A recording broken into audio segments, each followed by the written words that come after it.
in 2000, I developed or started Dig for Kids, which is a nonprofit. And that's kind of the purpose of the nonprofit, is to motivate these kids to do big things, start developing skills to give. And so it was more of them, or teaching them what I want them to know about life, and hopefully that they would be motivated by it and to dream. I mean, that's basically why we do certain things, is because we want it bad enough. This episode is brought to you by West Coast Beach, a year-round beach volleyball club on the west side of Los Angeles in Santa Monica, California. At West Coast Beach, we aim to get 1% better every day, both on and off the court. You can find more info about us at westcoastvbc.com and on Instagram with handle @westcoastvbc. All right, I'm here with the one and only Eric Fonoimoana. Eric, thank you so much for joining us today. Yeah, this is going to be great. Yeah, absolutely. Eric, the body, the Manhattan Beach native. You went to Mira, Costa High School. You went to UCSB, the MVP of your senior year. You're also in the Hall of Fame there. You're an AVP 13-time champion, named MVP in 2002, a 2-time Manhattan Beach Open winner. And you're also an Olympic gold medalist from the year 2000 with Dane Blanton. You're in the CBVA Hall of Fame. You're also the founder of the nonprofit Dig for Kids, which helps inner city kids excel in school, volleyball, and athletics. You're the co-owner and coach of Elite Beach Volleyball Club in Manhattan Beach, and the varsity head coach of Mira Costa High School, which is a 2-time state champion team. You also work in real estate at Schneider Properties. Once again, Ifanoy, thank you so much for being here. Absolutely. That's a lot of stuff. Let's jump right into it. What does living an inspired life mean to you? For me, I've always been one to give back first. I think that's just the way I've grown up. An inspired life is kind of someone that you look at and go, gosh, that guy helped me do things that I normally wouldn't have done, or gave me an opportunity to grow as a person. I think that's inspiring. I'm trying to figure that out for my own kids. I wish they would listen to what I'm saying. But I think that's kind of the direction I've always been part of. I'm more of a giver than a receiver. I don't really like, I'll take gifts, don't get me wrong, but I'd rather not get them. I'd rather give them. That's awesome. That's so awesome. And, this whole project is for the youth athlete, trying to figure out how to stay inspired for them, especially during this time. It's a weird quarantine time. So how do you stay inspired outside of the game? I use others. I surround myself with great people. I think that's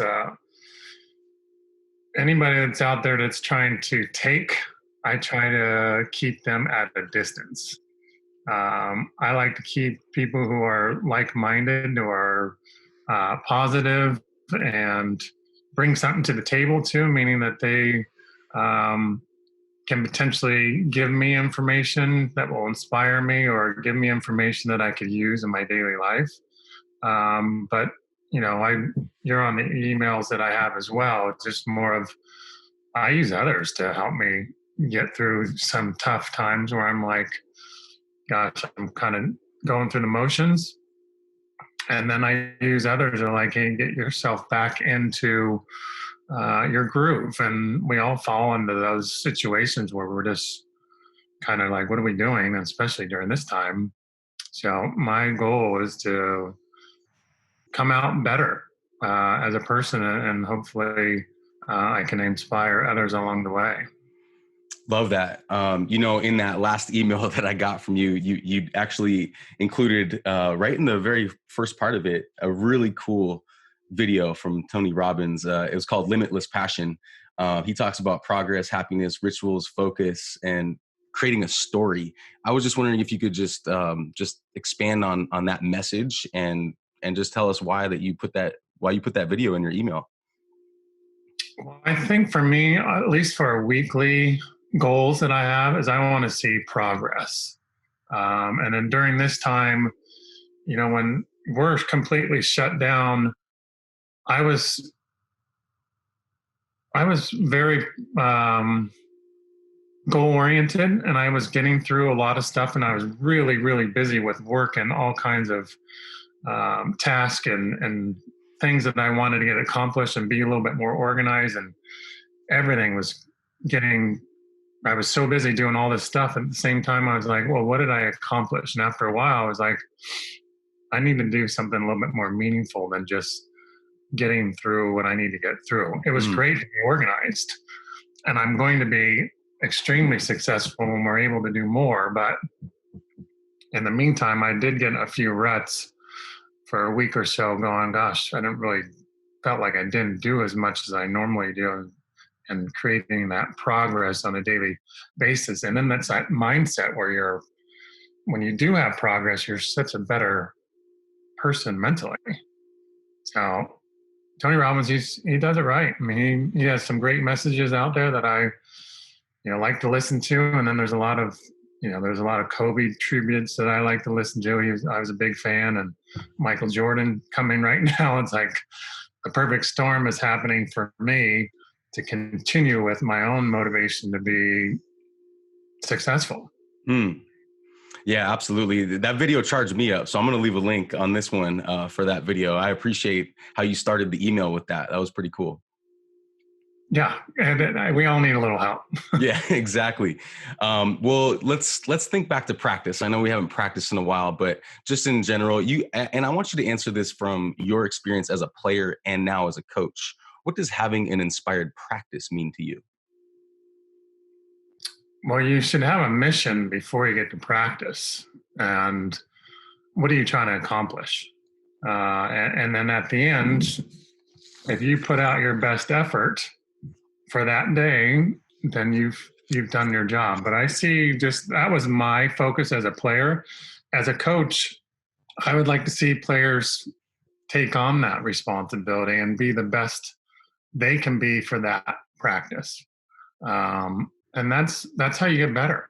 You can't sit there and go and keep on watching. I'll use Karch because he was, the best of the best at that point, and Phil can be in there as well, and some other players that give and guys that continue to play. But it's more of, I can't look at what they do. I have to look at how I'm doing. And then along the way, if I'm, progressing and getting better and focus on what I'm trying to accomplish as my goals, then I can start looking at them. You can always look at them to beat, but at the same time, you need to focus in on your best self and put in the work and give out some daily goals and weekly goals, even practice goals. Absolutely love that. To me, practice is everything because everything is a practice.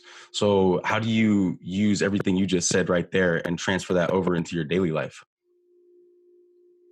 Well, I have a plan. I have to have a plan for the day, and then I have a plan for the week. That plan adjusts though too. I'm not always. I don't do all of the plan, but for the most part, it's there to give me some guidance on what I wanted to get accomplished. And then if I can do a lot during that week, then at the end of the week, you feel like, gosh, I did a lot this week.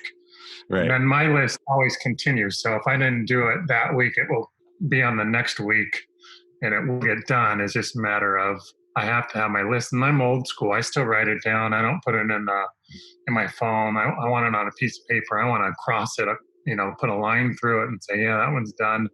So I kind of like to see that kind of progress on a daily basis and a weekly basis. Love that. So we talked about practice. How about a game? What does an inspired game feel like to you? Inspired game is when you're absolutely crushing the other team. Inspired game for me is just more of that I'm playing at a high level. I'm totally engaged in the game. My thought process is very simple. It's one play at a time. I'm not worried about what happened the last point. Like, for instance, if I were to get a shot that was dug and then they put the ball away, it doesn't bother me. I know what I should have done. That was probably a bad decision at that point. But I'm over it. I moved on to the next play. I got to worry about passing, especially they usually will go after the person who makes an error or they did get a point off of. So I got to focus on the next play and then continue doing that over and over again. But then it's when it's my turn to serve, then I'm thinking, gosh, you got to make up for that error. So let's put them at a disadvantage and be a little bit more aggressive, and try to get that point back, or be ultra focused on my defensive scheme, where if I put them in a corner on my serve, then I'm putting myself in a better defensive position to score defensively or dig a ball or read their shots. Okay. And how does an inspired how does an inspired practice carry over to an inspired game? When you have good practices and you feeling good going in the game because you feel like you're really prepared, that's what you want. But you definitely have to do it during practice. There's no, I just kind of recall when I was on tour, just more of, I did all my work during practice. If I felt that I didn't have, the weekend before, I felt like I wasn't passing that well, guess what? That week would be dedicated to passing. Or if I wasn't running down enough shots, that week would be dedicated to running down shots. Yeah, I love that. Just working on some of the weaknesses and continue to work on your strengths too. Since this project is all about the tools, what tools can you offer, like when you're uninspired in practice or uninspired in a game? I don't know if that happens to you, or when you see your athletes go through that, what are some things you can offer in that moment to snap out of that? Well, I think it's a discussion. I've had multiple discussions at our practices, and I know the player isn't playing up to their potential. So you pull them aside and not try to embarrass them, and you have a talk with them like, hey, I know you can play better than this. It's more of let's focus in. I'm not sure what's going on. With girls, you got to be real careful about what you say to them. But at the same time, you can have these discussions, and as you get to know them as people, then you can figure out how to motivate them during the practice and to say, I know you can do better than this. Dude, let's turn it around. I'm with you. That's awesome. Yeah, I love that. You mentioned mindset earlier. Let's get a glimpse of the Fonoimoana mindset. Can you just give us a glimpse of what you're thinking pre, during, and post training sessions and games?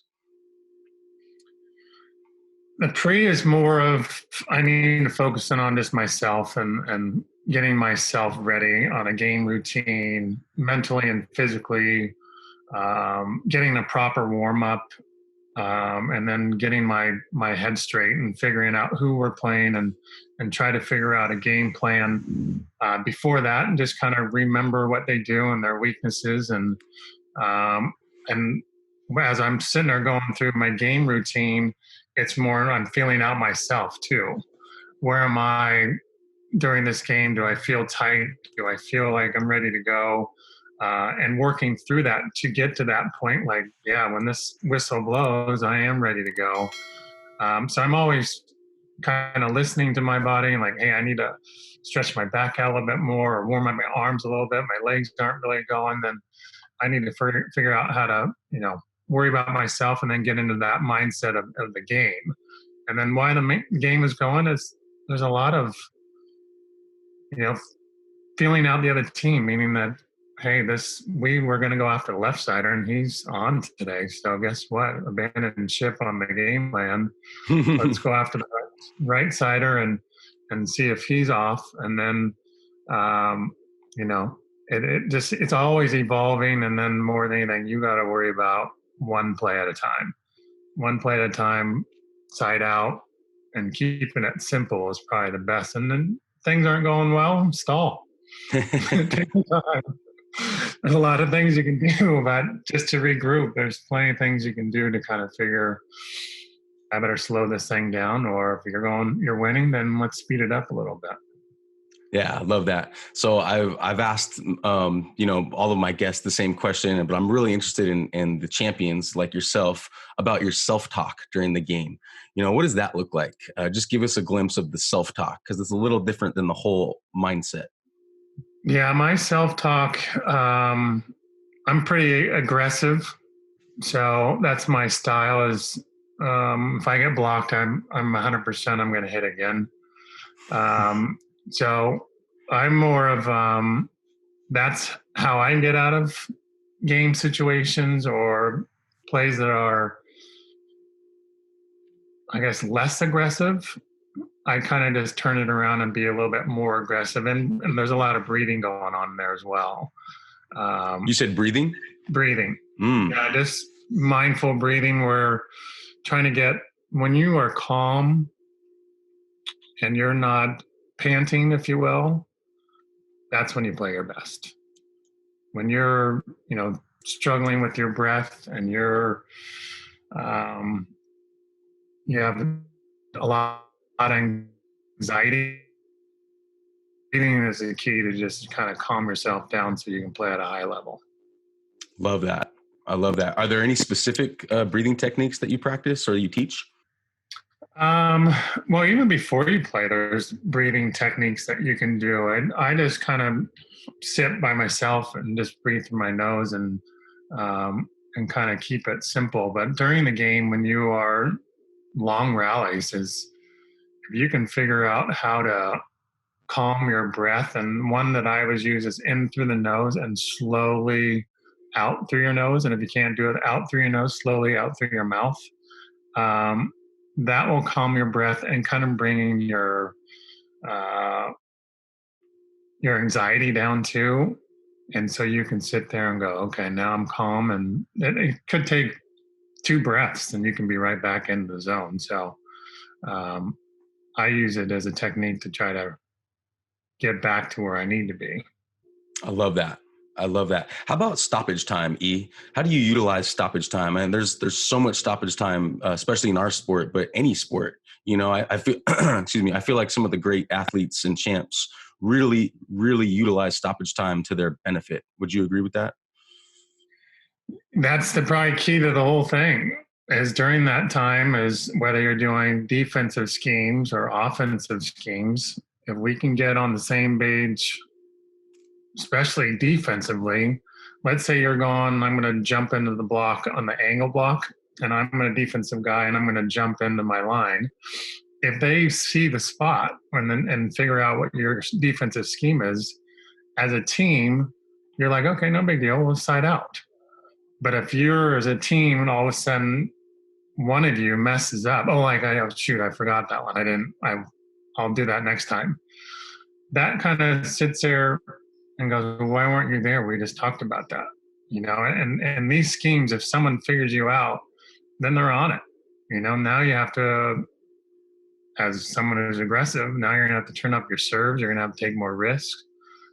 Percentages, you're going to have to be more aggressive on even low percentage shots or serving low percentage, but at the same time, these little communications that you can have as much as possible during stoppage, take advantage of it as opposed to not say anything to each other and expect I wish you would have said something. Right. That communication with the players that you have and your partners it's such an important part, especially in 2-man volleyball, that you can add advantage, and at the same time, it could be a disadvantage if you don't utilize. If you don't say anything, then you can be at a giant disadvantage. Right. And just staying on that for a second. So let's say in between plays, you have 8 to 10 seconds, sometimes more, sometimes less. How much of that time are you reflecting on the last play or setting up the next play or just staying right in the present? You got to stay in the present. There's no need to do anything. Just more communication, who's got what. And maybe even you talk about self-talk. Maybe you have to give yourself a little positive self-talk, or you got to give it to your partner. Like, hey, you got this. If they're in the tank, I'll take the middle in case they get it, and I'll take the middle away from you. You worry about passing, we're going to side out. And then also, I typically would probably take the blame on, let's say they're serving my partner and I, gave a decent set and they made an error, like, hey, that's my bad. I'd try to take the blame so they won't be getting in the, negative self-talk. That's very helpful for any player is like, hey, that, my bad, I'll get you a little bit closer. How was the set? I try to get as much information out of them. The ultimate goal is to side out, at least on the offense. Yeah, that's awesome. Let's move into emotion. What are the differences and similarities in emotion from both an inspired practice and an inspired game? The emotion, what do you mean by emotion? Just Well, emotion is a big part of this whole thing. And really what I mean is emotional management, because we have ups and downs, highs and lows. But, I'm really curious about the inspired practice and inspired game, because that's the whole goal, is try to get to that place more. Yeah, the emotions are everything. If you don't feel it, like I can tell if you're not into it. Right. So now I got to figure out as a coach is how do I get you into it? And then the number one thing though is we have good days and we have bad days. But the good days if it's 100%, I want the whole 100%. On the bad day, you're about 80%. I want all 80%. So if they kind of understand that concept, and I'm not mad at you for having a bad day, I still want max effort. And then we'll work on how to be efficient with that 80%, because I was just thinking about how much I've been injured in my career and maximizing out on, my whole effort and being really, really smart. Like if they hit it to my left, my shoulder's injured, so I'll just let that one go. Or, if I can't jump as high, then I better be seeing the court extremely well. All these things that you have, that's what I mean by like, I may not be 100%, but I'm going to give you everything I got at whatever level I have. Yeah, that's awesome. Could you talk a little bit about the Olympics and your emotional management during that whole time? I know that tournament's a little different than other tournaments. It's over 2 weeks, right? Yes. Yeah. So just talk about how you dealt with that from the highs and the lows, and obviously how to peak at the right time. Gosh, Dane and I were focused really just on one game and one point. We didn't look ahead. We thought that when we play our best is more of motivating each other, feed off each other. And obviously we want to win, but not be so concerned about how close we are with the other team. Because I think that's what we also want to do. We want to at least keep it close, or we'll blow you out, one or the other. We want to be as competitive as possible so we can make plays at the end. But more than anything, if we made an error, I bet you we forgot about it the next play. There was no like, oh, I should have side out, or they dug me. It would be like, who cares? Let's go to the next play. If we scored points, okay, let's get another one. It was very simple in the mindset and also the goals that we were trying to accomplish. And how we got there is we didn't have anybody, the media didn't even know we were there until we started making some noise. So with any demands, there weren't any demands, and we just go to events and the training days, we'd be focused training. It was an hour away from the Olympic Village. So it wasn't like an easy, let's go over there. And when we got to there, we just working on our skills, figuring out who we play, and then came up with a game plan and execute the game plan as best we could. I love it. Could you talk a little bit about the last point where you went up and got that stuff block, and just when you turned back and you just that elation, and if you could talk about that as well as the feeling of when you were standing on the podium and heard the national anthem. Well, I think I was ahead of the blocking game, meaning that before no one would swing block. And the only reason why I was thinking about it, I was like, you know what? We need to finish this thing now, sooner than later, because we don't want them to kind of keep us at that point for a while. And all of a sudden they kind of get another point and make it a little bit closer, and then get another point, and then all of a sudden now we're in a dogfight. So my whole goal was just to get up as high as possible. And Zamarco was going to hit it line, I was going to stuff him. But if he didn't, it was going to go up a little bit higher, and then Dane would have a little bit more time to get it. And the timing was as good as it gets. I think I probably hit it harder than he did it with my block. So, but a way to finish the Olympic run was, I mean, I couldn't ask for another way to do it. And then just being, tackling Dana was just more like all of a sudden it was like slow-mo. And then I didn't really think about what we actually accomplished until we started walking around. And, that's the fans after that one. I didn't even remember hearing the fans. That's how focused that we were, with 10,000 people and they're yelling and screaming. And it is as loud as it gets in any stadium. So I was just more of the moment, and then, tackling Dane. And then as we're kind of getting through all the people and hearing it for so long, and then all of a sudden you're just like, wow, I just can't believe that this happened. Pinch yourself. This is, now take it all in. And then that's when I started looking around even more like, wow, this stadium was rocking. Where were these people when we were playing? They were there and they were loud, but I didn't really hear, or Dana and I probably didn't hear them. And then when I do see the videos now and how loud it is, I'm like, wow, that's like ultra focus.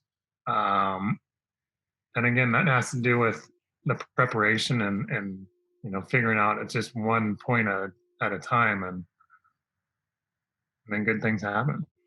I saw a recent interview of you, and you said that you were 7 years old when you knew you wanted to be in the Olympics. Is that true? That is. Yeah, my sister was an Olympian.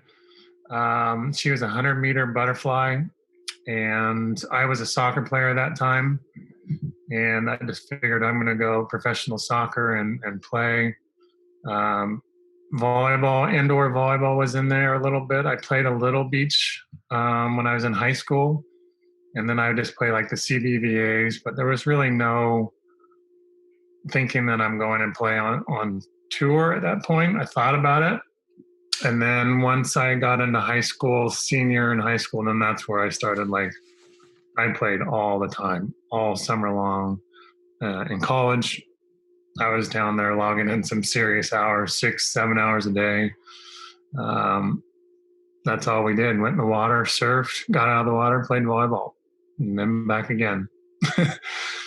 Pretty good life. I mean, I don't think there's very many players that do that anymore, but that's like a vacation right now.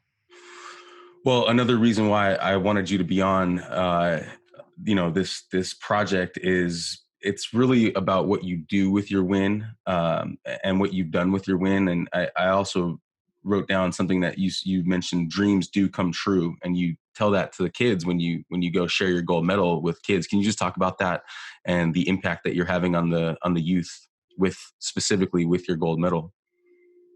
Yeah, in 2000, I developed or started Dig for Kids, which is a nonprofit. And that's kind of the purpose of the nonprofit, is to motivate these kids to do big things, not just, hey, let's just kind of do what I'm supposed to do and not be an asset to, like, your community and to others.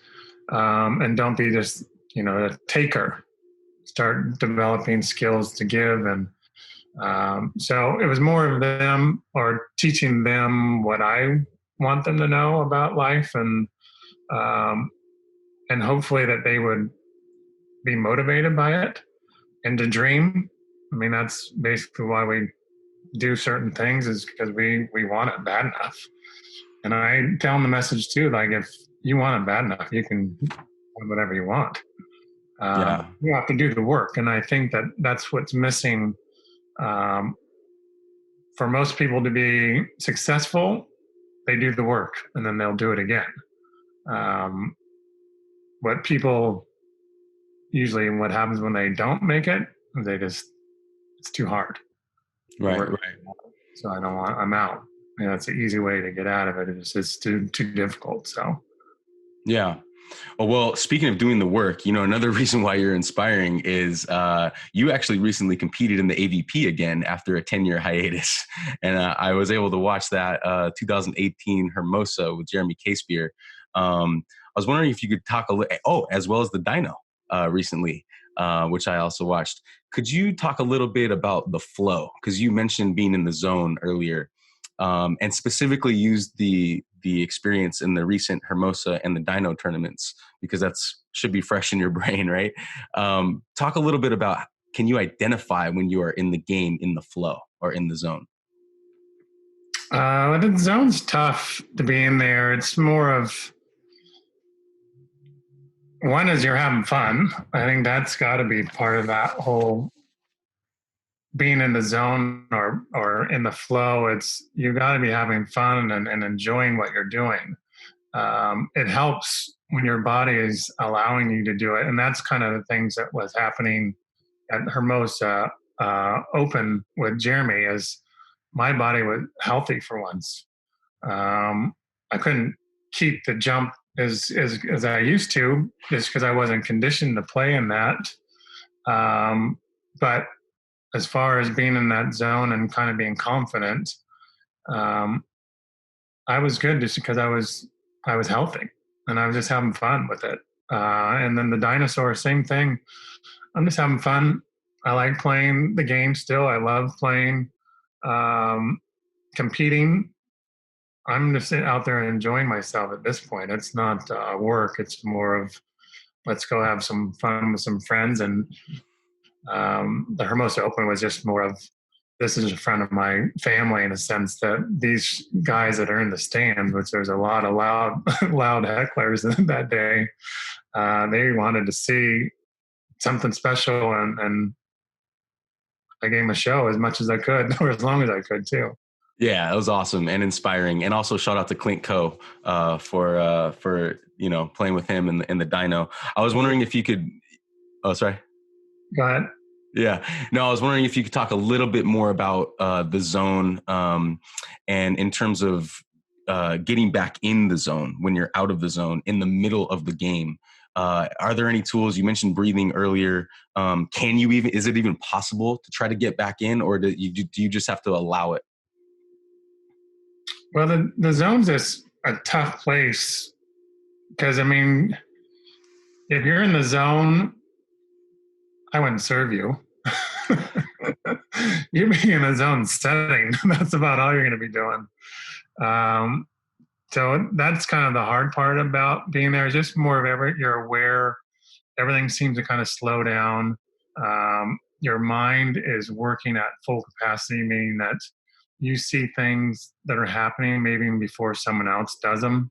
Mm-hmm. But that means you're just fully in tune with what's going on in the situation.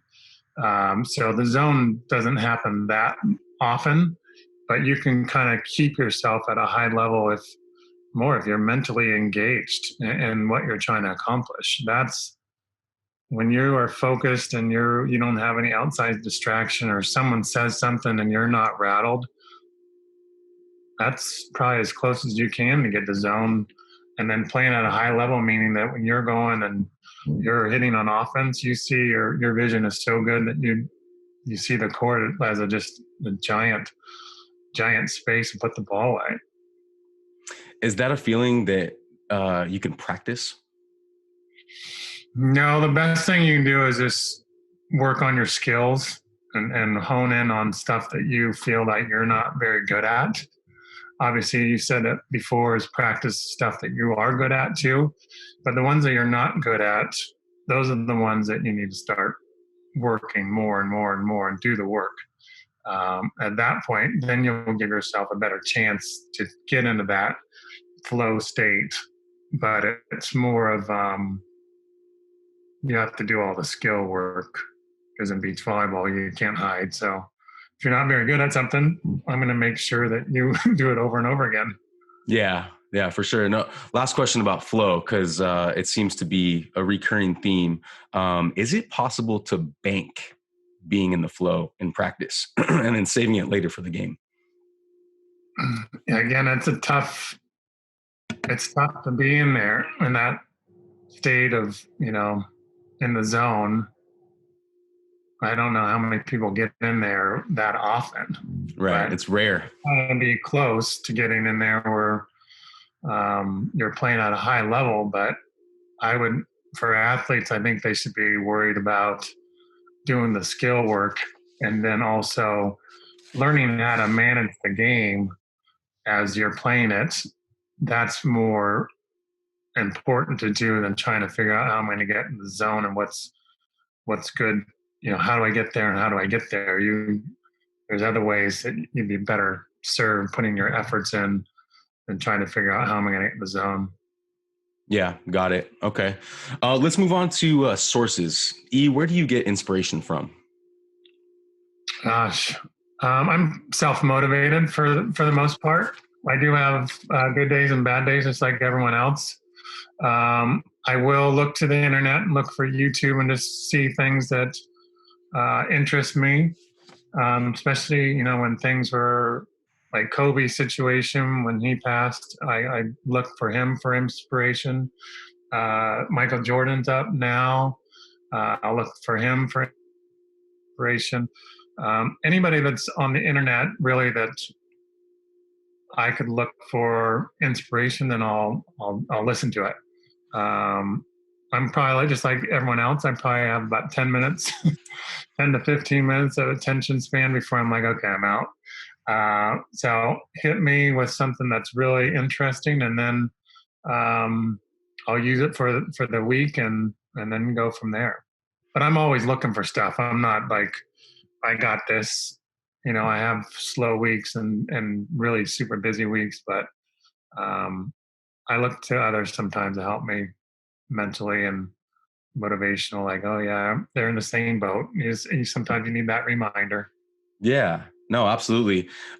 Just a few more questions and I'll let you go here. But I was inspired by a quote that you said from a recent interview, and you said, "What do you want to be known for?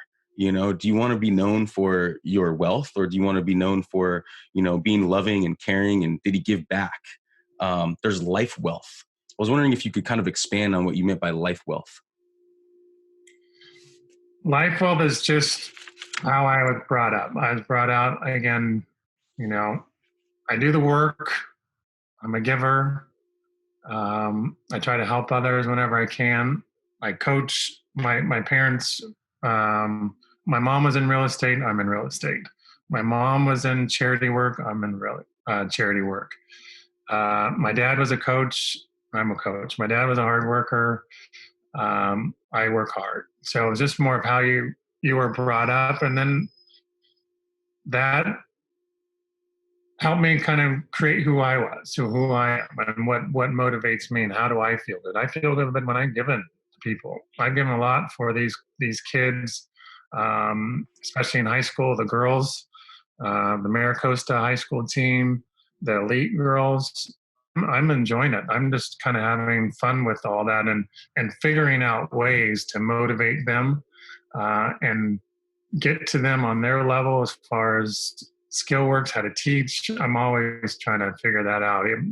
I'll maybe listen to stuff that you have, or stuff that another coach has, or some of their beach programs, what they have, and I'll look at it and I'll be like, oh, that's a good idea, or that would be a better idea, and kind of tweak it a little bit, whether it be the drills or even how to say certain things to them, like blocking. This is what I should do. You should do blocking. And like, wait a minute, they're not really getting it. So now I have to reword it. And maybe I'll use your words instead of mine that I used to use, or I'm always trying to learn. I love that. I just have one more question for you, and I want to let you run. But you mentioned a couple things about challenges for your athletes. Maybe one being focused, but you do a couple things that inspire me, and then I want to tell you those things, and then I want you to talk about the challenges for athletes. But you actually leave the beach cleaner than when you first get there. You always pick up trash, which I love. We have our athletes do that too. And then personally, in your home life, you actually ask your kids, your family, to leave their phones at the door. Yeah. And I really like that. I was wondering if you could just talk about that a little bit, because that's pretty bold. Yeah, I need to keep on working on that one with the phones, but sometimes it's easier, especially at this point, just to let them have it. Uh, so that's something that's always going to be evolving. But the trash thing was, I make my kids do it too. If I'm walking, for instance, I'm walking and I see a trash can and there's trash along the way when I'm going surfing, I'll just grab it and pick it up and put it in the trash, and I won't even think twice about it. Even during these coronavirus days, it doesn't bother me. Uh, but it's just more of I've been doing that for a long time. I saw it was Mike Dodd and Tim Hovland and maybe Brent Frohoff and Tim Walmer back in the day down at Marine Street. And I was just walking with them as a younger pro at that point, and I was just like, wow, what are you guys doing picking up the trash? It wasn't theirs, obviously. It was just someone who, dropped it and just didn't even think about picking it up. And that took me like, if you guys can do that, I can easily do it. And then paying it forward, if a gold medalist can pick up trash, you guys can definitely pick up trash. For So sure. don't think you're above picking up trash. And I make my kids do it as well. And they're like, okay. So then you'll see them do it on their own. I think that's kind of, we have one beach. Just keep it clean. Yeah. And challenges for your athletes now, what do you see as the biggest challenge for them? Biggest challenge is probably there's a lot of, I would say, focus in the, I wish they had a better ability to deal with challenge, meaning when they aren't playing at their best, is learning how to deal with that and make adjustments and do the best you can for that practice. I think that, as opposed to just getting frustrated and more frustrated and not dealing with the situation and just saying, I'm just having a bad day, is grinding through those bad days and understanding how to manage your practice based on one, performance of that practice, and two, getting something out of that practice as opposed to just saying, I'm just having a bad day. Yeah, that's awesome. I do want to respect your time. Let's maybe call this part one. Maybe we'll do a part two another time, but just want to quickly let you talk about any social media handles or websites that you'd like to share. I just on Instagram, Eric Fonoy. I do Facebook, but again, all those things I'm trying to put out there is more of inspirational, not look at me, look what I'm doing now. That would be fun, but at this point, it's trying to get something out there that people can learn from and be inspired by. Well, you're truly inspiring to me, and I really, really appreciate you coming on and sharing some thoughts and some mindset with us. Absolutely. Thanks for having me. All right. Thanks, buddy. I'll talk to you soon. Take care. All right. Bye-bye. Thank you so much for joining me on Within the Game podcast. Visit withinthegame.com for show notes and links on everything we talked about today. You can also subscribe to the mailing list, which will give you exclusive content from each guest, as well as more resources to help you stay inspired in and out of your game. Follow us on Instagram at Within the Game Podcast.